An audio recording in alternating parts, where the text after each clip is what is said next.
الله عليكم دعوة يا الميل وجوتها أمريكا برامج كيني بدر عوية تي في وأنا أقول اليوم بدر عوية مالين ونكسر يعني كلنا نح ما أنت حافظوا قانة برامج كبدار يتم معهن يا كم مسؤول ليبكي كتاعن ضلكي هاي يا كم مسؤول أما مسؤولية القاعدة ليبكي كتاعن ضلكي هاي فضلا أو فضلا كومنتيجا جوان مهم طلع يرميل بيجوتان صومالي وإي صومالي كومنتيجا جوان وإي مهم يا كم مسؤولة waxyaalaha dhacaya aad ku arki doonto barnaamijka fadlan barnaamijkoo dhamaystiran la soco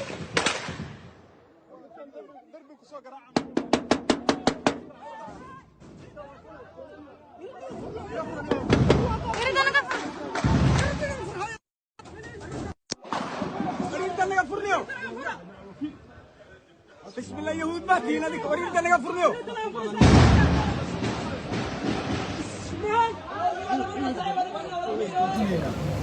isagii maleeshiyaadka amarka taba inay maalmaha ku harsan yihiin markii la mari doono mas'uula way fursad ay haystaa wiilasha maleeshiyaadka ay soo xabadeeyay ee joogay jarqoonteed aan marayna hal u maqaana fursad ay haystaan ay ku tooba keenaan oo ay kala taliska amarkiisa ku diidaan oo ay dadkooda soo raacaan oo dastuurkii dimuqraadiyadda u heliyaan wali fursad ay haystaan laakiin ninkaan fursad haysanin waa kaliya talis farmaajo shacabka Soomaaliyeed iyo reer Muqdisho oo la casri kara ma oo la handari kara ma hore loo cabsi waayo Itoobiyana cabsi waayo taan diyaal wata argagixisa cabsi waysi dadka qarax ku haysa wuu riyoonaya in farmaajo uu leeyahay dadkana cabsi gelinaysa oo ka baqay qaraarku uu soconaya ilaa in farmaajo ka baxo xilka uu ka tago hal waxaan maanta u fadhiyaa meesha inaan maqlo ninka sheeganaya ra'iisul wasaaraha warkiisa inaan maqlo aan rabaa madaxweynaha dowlad goboleedka galmudug axmed qoorqoor warkiisa inaan maqlo aan rabaa madaxweynaha dowlad goboleedka hirshabeelle cali guudlaaw hadalkiisa inaan maqlo aan rabaa gudoomiyaha gobolka banaadir cumar firish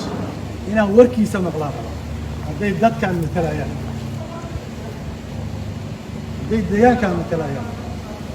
maantay kala caddaanaysa waxay soo saaraan iyo waxay yidhaahdaan shacabka Soomaaliyeed meel kasta ay joogaan waxaanu ballan qaadaynaa guusha inay halayto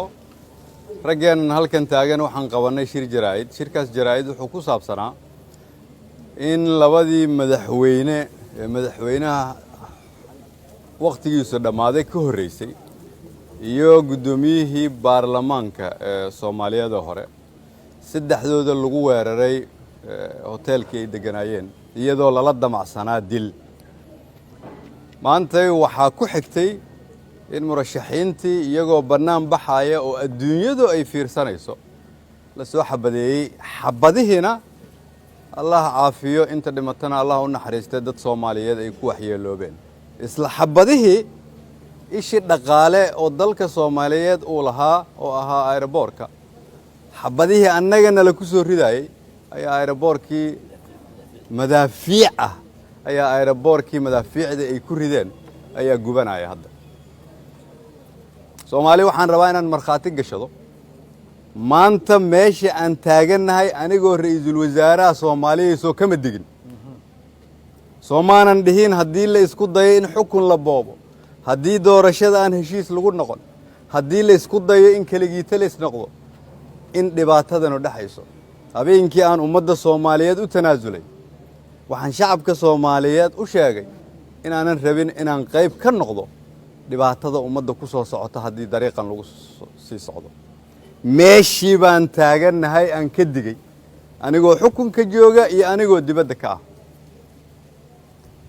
meeshii hadda dalkani uu taagan yahay dawlad waqtigeedii dhamaaday madaxweyne waqtigiisa dhamaaday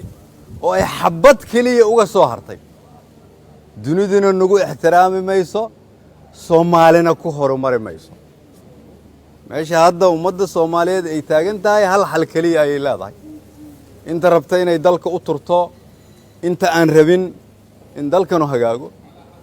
waa inay ka hor tagto inta rabta in dalka la tarantureeyo inta rabta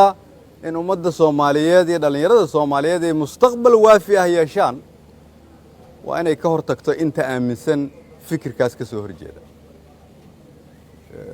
dowlad goboleedyada waxaan rabaa madaxdooda inaan u sheego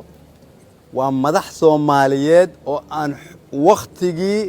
muddaxiloodkoodii dastuurku siinaya aanu dhammaan oo sharci ah waa inay ogaadaan mas'uuliyadda ugu weyn dalka iyagay saaran tahay